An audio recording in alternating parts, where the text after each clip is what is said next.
Boa noite. Boa noite. Última audiência pública de Francisco no Vaticano. E novo tema para reflexões de fiéis e peregrinos. Papa inicia novo ciclo de catequeses sobre a esperança. Francisco pede às famílias que avós e idosos não fiquem sozinhos durante as festividades do Natal. Congresso aprova proposta que permite redução da dívida dos estados com a União. A Ação Social Franciscana promove ceia de Natal para pessoas em situação de vulnerabilidade na capital paulista. Arsenal da Esperança, em São Paulo, apresenta espetáculo de Natal baseado em histórias de imigrantes. Romaria da Terra. Comissão inicia preparativos para a festa em março no Rio Grande do Sul. O Canção Nova Notícias está começando. A serviço da vida e da esperança.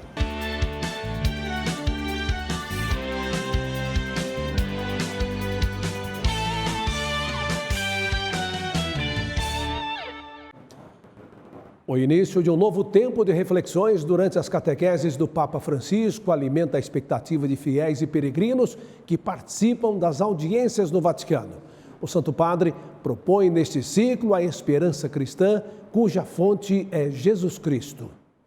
Papa Francisco, que completou 88 anos, foi recebido ao som de uma banda musical. O Papa deu início a um novo ciclo de catequeses para o Ano Santo. Il tema di questo ciclo di catechesi è Gesù Cristo, nostra speranza. O tema é Jesus Cristo, nossa esperança. Ele é, de fato, a meta de nossa peregrinação e Ele mesmo é o caminho, a estrada a ser percorrida. Il cammino da percorrere. O pontífice afirmou que as reflexões começarão com a infância de Jesus narrada por Mateus, com o olhar de José insistindo em uma paternidade demasiado inédita, e Lucas narra os acontecimentos sob o olhar de Maria. Após refletir a genealogia de Jesus, Francisco fez um convite. Fratelli e sorelle, svegliamo in noi la memoria grata nei confronti dei nostri antenati. Irmãos e irmãs, despertemos em nós a memória grata em relação aos nossos antepassados e, sobretudo, rendamos graças a Deus que, por meio da Mãe Igreja, nos gerou para a vida eterna, a vida de Jesus, nossa esperança. Com a proximidade do Natal, o Santo Padre disse que gosta de pensar que nas casas estejam o presépio, elemento importante da nossa espiritualidade e da cultura, um modo sugestivo para recordar Jesus que veio habitar em nosso meio. Em seguida, fez um apelo de oração a Cristo para que neste Natal dê a paz aos países em guerra. Chiediamo al Principe della Pace, al Signore, ci dia questa grazia e la pace. Vamos pedir ao Príncipe da Paz, o Senhor, que nos dê a graça da paz, a paz no mundo. A guerra, não vamos esquecer, é sempre uma derrota. Sempre é uma sconfitta. Na saudação, em particular, aos fiéis que acompanham as relíquias de Santa Teresa do Menino de Jesus, o Papa recordou a recente viagem à Córcega e destacou o fervor do povo e rezou pelas vítimas do ciclone Chido. Dio conceda il riposo a coloro che hanno perso la vita. Que Deus conceda descanso àqueles que perderam suas vidas, a assistência necessária aos necessitados e conforto às famílias que foram afetadas. Que sono state colpite. Em São Paulo, a Ação Social Franciscana promoveu uma ceia de Natal para pessoas em situação de vulnerabilidade. Mais de 4.000 pessoas são acolhidas diariamente em projetos no Rio de Janeiro e em São Paulo. Os pernambucanos Maiara e Cleiton estão em situação de rua em São Paulo e são assistidos pelos Cefras. Hoje eles receberam uma missão especial, representar Maria e José no presépio vivo da ceia de Natal realizada no Chá do Padre, na região central da cidade. As coisas de Deus sempre é bem-vinda, né? E eu gosto de participar das coisas. Dão maior apoio a gente, né? Com carinho, com educação, graças a Deus. Todo mundo reunido, né? Os amigos, todo mundo junto, todo mundo respeita um ao outro, todo mundo com aquele carinho, né? Aquele respeito. Muito bom. Uma ceia para quem tem fome de justiça é o tema da campanha de Natal promovida pelos Cefras. Mais do que levar alimento a quem precisa, a ação promove vida espiritual, cidadania e dignidade aos assistidos. Nesse lugar, nós vamos celebrar a ceia com eles e colocar na mesa o alimento partilhado, mas a certeza que Deus pede de nós um tempo novo. Por isso a ideia, além de acolher eles, trazer um lugar de ternura e de transformação desse mundo que ainda tem muitas pessoas sem casa desde o nascimento de Jesus. A ceia natalina acontece em mais 17 locais geridos pelos Cefras nos estados de São Paulo e Rio de Janeiro. Mais de 4.000 pessoas são atendidas todo dia nesses projetos, que também visam incluir os assistidos na sociedade. E não é poucas as vezes que a gente vê a condenação dessas pessoas, que sofrem as misérias do mundo cheio de perseguição e não tem a esperança de partir o pão. Mas no coração e no abraço cristão podemos fazer um mundo de ternura. Quem também veio em busca de esperança foi Helder, que vive em um hotel social e representou o anjo Gabriel no presépio vivo. A encenação o marcou profundamente. O anjo, ele representa a paz, né? A gente está na época do Natal, a gente precisa de muita paz, amor ao próximo. Não só no Natal, mas sim o ano inteiro praticar isso. A Comissão Pastoral da Terra no Rio Grande do Sul se reuniu para tratar dos preparativos para a edição de número 47 da Romaria da Terra. O cenário é de união e solidariedade. A Romaria da Terra do Rio Grande do Sul é uma tradição realizada pela Comissão Pastoral da Terra, que une espiritualidade e reflexão social. Em março de 2025, o evento chega em sua 47ª edição no município de Arroio do Meio, a 126 quilômetros de Porto Alegre. A paróquia Nossa Senhora do Perpétuo Socorro, que faz parte da Diocese de Santa Cruz do Sul, é responsável pela Caminhada da Fé. A Diocese de Santa Cruz do Sul se alegra por acolher mais uma vez a Romaria da Terra. Se alegra porque é um evento da Igreja do Rio Grande do Sul e que traz a caminhada de fé, de esperança e de reconstrução para este vale onde tanta dor, tanta destruição ocorreram nesses últimos tempos. Andrei explica a escolha do município de Arroio do Meio. Estamos em Arroio do Meio, uma das cidades gaúchas mais atingidas pelas emergências da crise climática. Aqui nós vemos pessoas que tiveram que sair dos seus bairros, dos seus territórios, casas destruídas pela água do rio Taquari. E por volta de 3 enchentes em menos de um ano, destruiu muito das vidas aqui e o povo se reergue, se levanta e caminha, né? E também agora se reúne na 47ª Romaria da Terra, que vai ser dia 4 de março de 2025, aqui em Arroio do Meio. Na última semana, o bispo de Santa Cruz do Sul, Dom Itacir Braciani, se reuniu com membros da Comissão Pastoral da Terra, da Caritas da Diocese de Santa Cruz do Sul e outras organizações sociais para discutir os preparativos do evento, considerado um caminho de diálogo com o ensino social da Igreja. Reconstruir e cuidar da casa comum com fé, esperança e solidariedade é o tema escolhido para a 47ª Romaria da Terra do Rio Grande do Sul. Estamos aqui trazendo o nosso apoio e se juntando aos outros movimentos sociais. A igreja aqui, né, que presta também um apoio muito forte, né? E queremos, enfim, com esse evento da Romaria, ser mais uma atividade de apoio e solidariedade, né?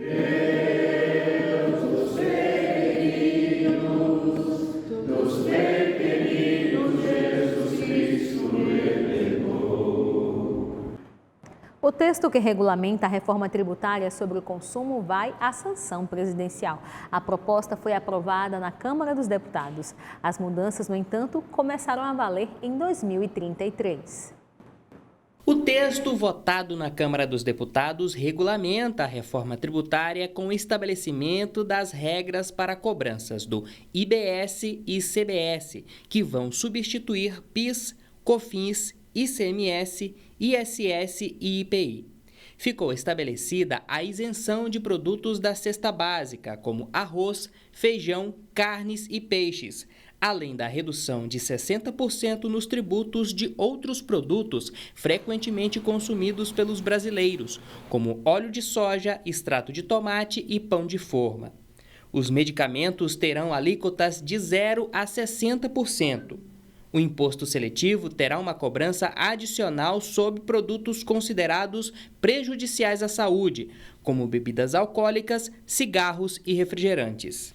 Os parlamentares também aprovaram a criação de um sistema que permite a devolução do imposto pago por pessoas de baixa renda no consumo de gás de cozinha, água, luz, telefonia, internet e serviços de esgoto. A reforma tributária entra em vigor em 2033, mas uma simulação do novo sistema começa em 2026.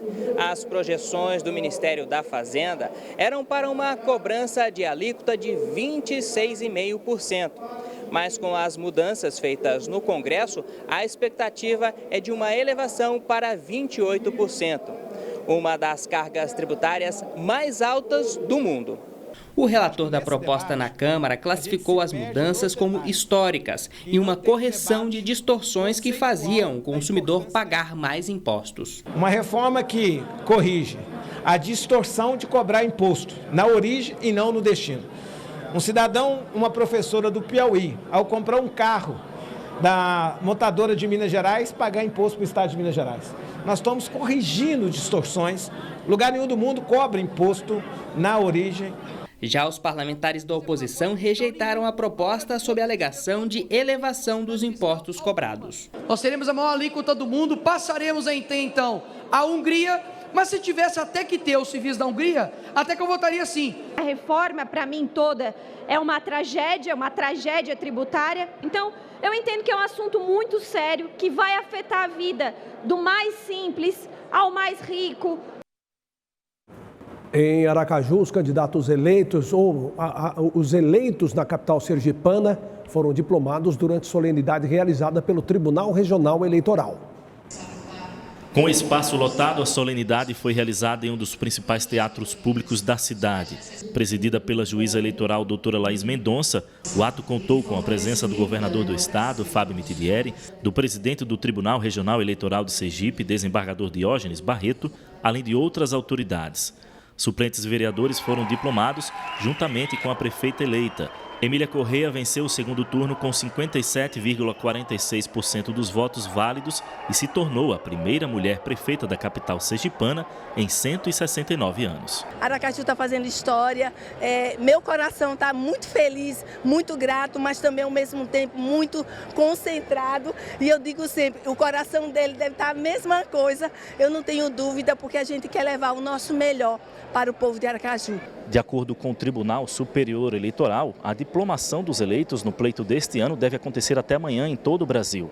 Aqui em Sergipe estão sendo diplomados 812 vereadores, além de 75 prefeitos e vice-prefeitos. O ato garante a legitimidade para a posse. A cerimônia de diplomação é o último ato do processo eleitoral. É através desse ato que o candidato ou a candidata eleito estão aptos a ocupar o cargo. Representamos bem a população e a população deu o recado nas urnas. Primeiro foi o plano de Deus, a vontade do povo na eleição e agora a confirmação do TRE. Um artista iraquiano usa material reciclável para preencher telas com um toque de requinte e beleza. A perfeição de cada obra provoca reflexões e a criatividade do artista impressiona o público. Os itens feitos para as paredes têm uma nova função. Nas mãos de Karen, artista iraquiano, os parafusos compõem novas formas, como rostos e paisagens. Tudo precisa seguir um roteiro. Alguns são parafusados até o final, outros até a metade, ou apenas fixados. Essa montagem mostra que cada um tem seu lugar e função. Tentei ser único. Uma pessoa sempre tenta ser única em sua apresentação. Ideias, expressão de si mesmo, bem como na apresentação de trabalhos artísticos. As obras em comum são feitas com todo tipo de matéria-prima. Eu sempre uso materiais encontrados no meu entorno. Podem ser parafusos, madeira ou às vezes vejo coisas descartadas ou itens que não têm valor, como tampinhas de garrafa. Tento transformá-los em arte e reciclá-los. Acho que nosso papel como humanos em reciclar esses itens em arte é muito importante. Na arte de Karen, as lições se dissolvem em meio à criatividade e à inteligência. Para contemplar suas pinturas é necessário observá-las à distância ou identificar cada imagem com um celular em mãos. Porque o telefone celular lerá a peça pixelada e distribuirá as cores. Essa é a técnica correta para olhar a pintura. Nesta exposição, o artista de 31 anos intriga os visitantes pelo trabalho rico em detalhes. Eu vi uma pintura normal e apenas uma escultura comum, sem nenhum senso de arte. Mas quando abri o mobile e olhei para ele, vi a criatividade de um artista. São esculturas bonitas e elegantes. O artista que as criou tem bom gosto.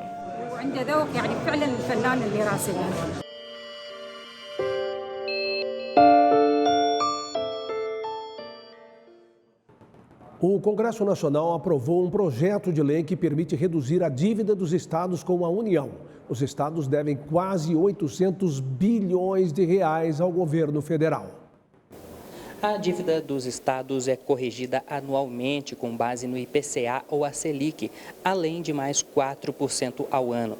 O texto que vai à sanção presidencial permite a redução dos juros da dívida, o parcelamento em até 30 anos, a transferência de bens para a União, o pagamento com receitas de exploração de petróleo ou gás natural e o compromisso com o investimento em educação e habitação. O PROPAG, Programa de Pleno Pagamento de Dívidas dos Estados, vai permitir a revisão dos termos das dívidas. Os estados têm até 30 de dezembro de 2025 para apresentar o plano de adesão. O texto também cria um fundo para compensar os estados que não têm dívidas. Todas as unidades da federação serão obrigadas a contribuir para o fundo. 4 estados concentram a maior parte das dívidas: Goiás, Minas Gerais, Rio de Janeiro e Rio Grande do Sul. De Brasília, Francisco Coelho para o Canção Nova Notícias. A segunda parcela do 13º salário deve ser paga nesta semana. É necessário que o trabalhador esteja atento aos descontos obrigatórios, como o INSS e Imposto de Renda, que podem influenciar o valor final recebido. De acordo com o Departamento Intersindical de Estatística e Estudos Socioeconômicos, o DIEESE, em 2024, o pagamento do 13º salário deve movimentar a economia em até 291 bilhões de reais. O valor representa cerca de 2,7% do Produto Interno Bruto e vai beneficiar mais de 87 milhões de trabalhadores do mercado formal, beneficiários da Previdência Social, além de aposentados e pensionistas. A segunda parcela do pagamento deve ser paga até sexta-feira, 20 de dezembro. Neste caso, os descontos do INSS e do Imposto de Renda são debitados e os valores descontados variam de acordo com a faixa salarial.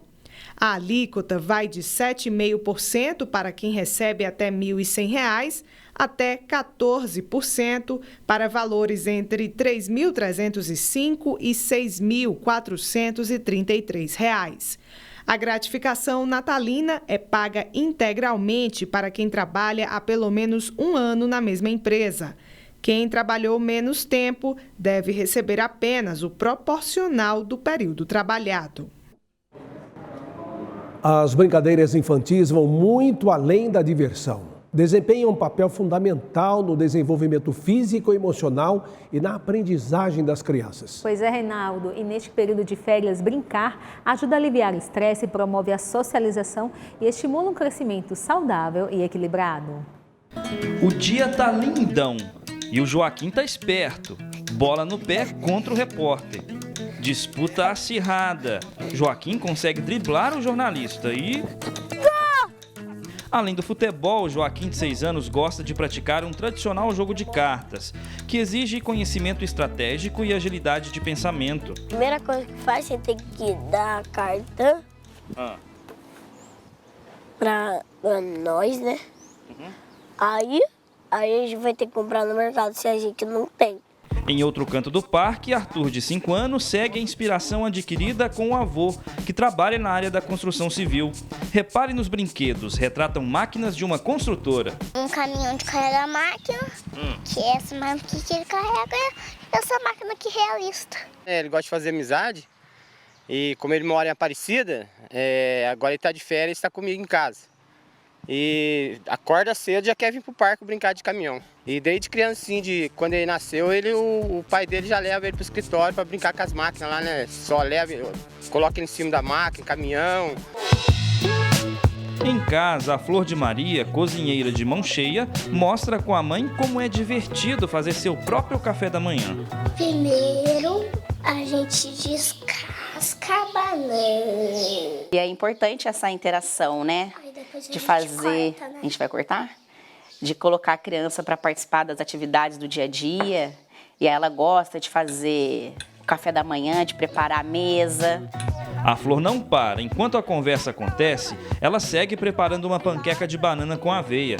São apenas 6 anos, mas entende como cuidar da mãe desde pequena.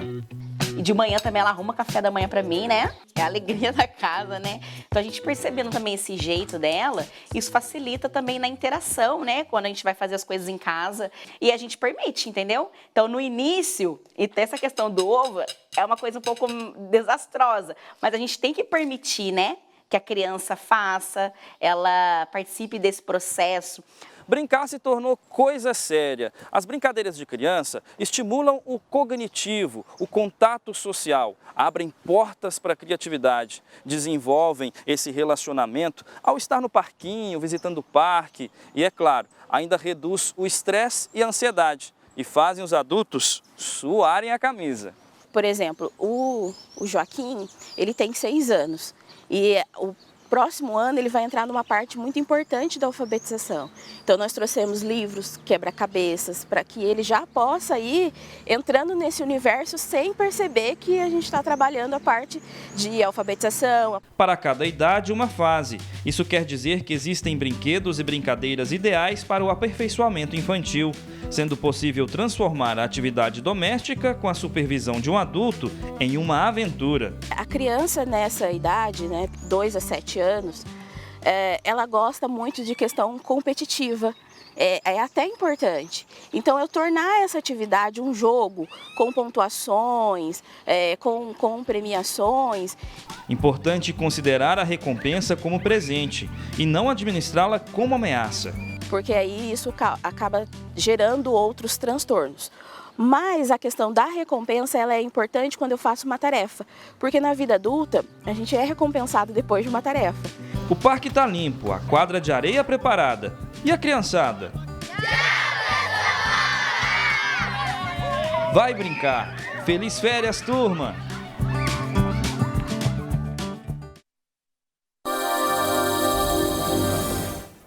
A frente fria que estava próxima ao sudeste se afastou em direção ao mar. Por isso, a chuva diminuiu, mas ainda pode cair no interior da região. Amanhã, no Rio de Janeiro e Espírito Santo, chove de forma isolada. Já em Minas Gerais e interior de São Paulo, pode ter pancadas de chuva com trovoadas. E o sol vai predominar no centro-leste do estado. Na capital paulista, a temperatura fica mais alta que nos outros dias e não chove. O sistema de baixa pressão, que fabrica nuvens de chuva, vai provocar temporais e avançam em direção ao centro-oeste, espalhando assim chuva em toda a região. Mas o sol ainda aparece entre nuvens. No Nordeste, o tempo fica instável com alerta de temporais no sul do Piauí e oeste da Bahia. Mas pode ter pancadas de chuva nessa faixa que vai do Rio Grande do Norte até Sergipe. No norte do país, pode ter pancadas de chuva em praticamente todos os estados e o tempo fica abafado por lá. Já no sul do país, os 3 estados têm previsão de chuva a qualquer hora e a exceção vem ser o nordeste do Paraná, essa área aqui de cor mais clara do mapa, onde o tempo fica firme e as temperaturas vão seguir altas por lá. E por falar nelas, vai fazer aí máxima de 30 graus em Manaus, 31 graus em Campo Grande e 32 graus em São Luís. Na África do Sul, um trabalho sério na seleção de futebol para cegos tem dado bons resultados dentro e fora de campo. Veja na reportagem de Alan Toledo. Nunca será só futebol. Paixão nacional por aqui, o esporte também quebra barreiras fora do Brasil. Na África do Sul, jovens e adultos se unem por um sonho: representar o país no primeiro torneio de futebol para cegos do BRICS, em Moscou, na Rússia. Nosso propósito é de ir à Rússia e expressar ao povo sul-africano com deficiência visual que estamos lá por eles. A equipe sul-africana enfrenta vários obstáculos, incluindo falta de recursos e suporte formal. A maioria dos jogadores está desempregada e nunca saiu do país. Se falta investimento, sobra amor e força de vontade. Queremos jogar futebol, também queremos trazer algo para a mesa. Quero que minha mãe tenha orgulho de mim, porque reconstruí a casa do zero. Então, provavelmente, eles deveriam começar uma nova liga, sediar torneios. É isso que eu espero que aconteça. Apesar de enfrentar oponentes profissionais, o time continua inabalável. Para o treinador e fundador da equipe, o projeto comunitário é motivo de orgulho e os jogadores são como parte da família. Eles não têm recursos, não são pagos. Tudo o que temos é coração. E para mim, isso é o suficiente. Nos próximos dias, uma casa de acolhimento em São Paulo vai apresentar ao público a segunda edição do emocionante espetáculo de Natal com o tema Josefina e a Máquina dos Sonhos. Confira mais detalhes na reportagem. O Arsenal da Esperança é uma casa que acolhe milhares de pessoas em situação de rua e está localizada em São Paulo. Ao longo do ano, o espaço promove diversas atividades culturais, incluindo apresentações teatrais.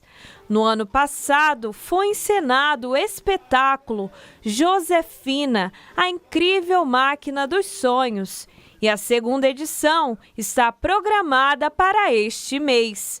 O evento promete um trajeto repleto de surpresas e emocionantes testemunhos. E ao redor dela, que carrega todo mundo nesta peregrinação até Belém, vão se desenvolvendo tantas histórias que fazem um pouco rir, um pouco chorar no espírito do Natal, mas numa história, numa caminhada de esperança, onde todo mundo procura contar, revelar os próprios sonhos e dizer como irão realizá-los juntos até o nascimento. A peça teatral com a atuação de artistas voluntários e acolhidos é baseado em histórias reais de atendidos do Arsenal. O diferencial deste ano é a Josefina, a Kombi que vai percorrer um longo caminho até Belém. Entre cantos e versos, a narrativa conta dilemas de pessoas que sonham com dias melhores. Ricardo, que chegou ao Arsenal há 4 meses, foi escolhido para ser um dos atores da peça e conta sua experiência. A história meio que envolve amar é você deixar partir, não segurar para si. Porque é interessante, como a Josefina fala, né? O contexto, ela realiza sonhos, só que ela realiza aquilo que você precisa, não o que você sonha realmente às vezes. Será o que você precisa realmente que você sonha? Será que você sonha realmente o que você precisa? Vocês vão descobrir só quando vocês vierem aqui. Para assistir ao espetáculo que acontecerá às 8 da noite, nos dias 19, 20 e 21, basta levar 2 quilos de alimento não perecível. O endereço: Rua Doutor Almeida Lima, número 900, bairro da Moca. Toda a vida cristã é chamada a ser guiada pelo Espírito Santo. Igualmente, todos os vínculos humanos fundamentais se colocam sob a novidade do Espírito. Vínculos com Deus, com os irmãos, com a natureza e consigo mesmo. Ensinamentos do Papa Francisco para viver bem a espiritualidade cristã todo santo dia. Graças a você, sócio e benfeitor, nós estamos com 68% de nossa meta na campanha do projeto Dai-me Almas de dezembro. Seja evangelizador com a Canção Nova e faça a sua doação pelo Pix, com a chave pix.doação@cançãonova.com. Obrigado por seu comprometimento. Olha, com o Natal se aproximando, inúmeras são as apresentações de grupos católicos com o objetivo de reunir a família e proporcionar momentos de fraternidade e boa música. Emerson Tersigni está ao vivo e participa conosco direto de um concerto em São José dos Campos, no interior de São Paulo, trazendo mais informações. Boa noite, Emerson. Oi, Reinaldo, boa noite para você e para toda a nossa audiência do Canção Nova Notícias nesta noite de quarta-feira.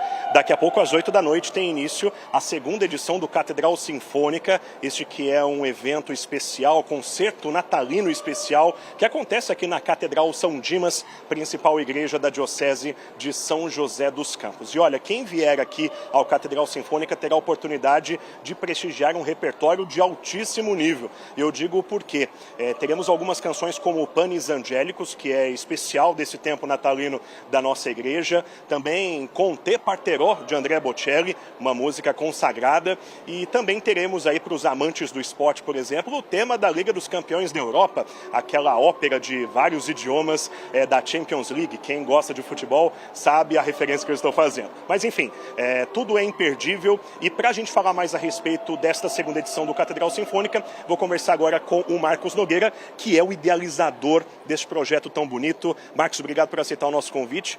Qual o sentimento de ver a catedral praticamente lotada? Tem tempo ainda para o pessoal chegar. E como que surgiu a inspiração para esse projeto? Boa noite a todos. O projeto Catedral Sinfônica é uma maneira da gente fazer essa música clássica que a gente tanto ama estar próximo das pessoas, né? E a catedral, como vocês podem ver, ela tem uma arquitetura que ela favorece, né, ao concerto sinfônico, que ela é muito bela. Nós fizemos a primeira edição no ano passado e foi um tremendo sucesso, porque além dessa parte cultural que nós fazemos dentro da catedral, nós temos também o trabalho de arrecadação de alimentos, né? E nesse ano, aí os telespectadores da Canção Nova vão saber de antemão que nós conseguimos bater a meta de 1 tonelada de alimentos.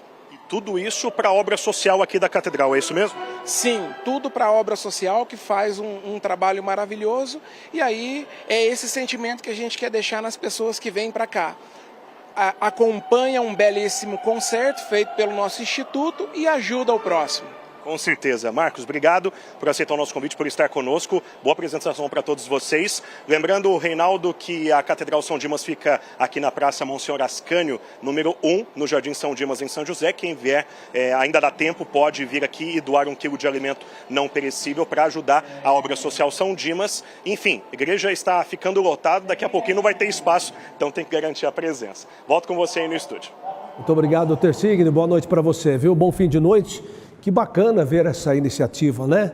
Assistir o concerto irrigado pela solidariedade das pessoas, trazendo alimentos para que esses alimentos sejam distribuídos de fato a famílias da região, ali no projeto social da própria catedral. Isso mesmo, Reinaldo, e tudo isso aliado ainda à cultura e espiritualidade. Assista daqui a pouco às 8 horas a transmissão da Santa Missa do Clube da Evangelização, direto do Santuário do Pai das Misericórdias. A gente se vê novamente amanhã. Uma ótima noite. Boa noite e paz para você.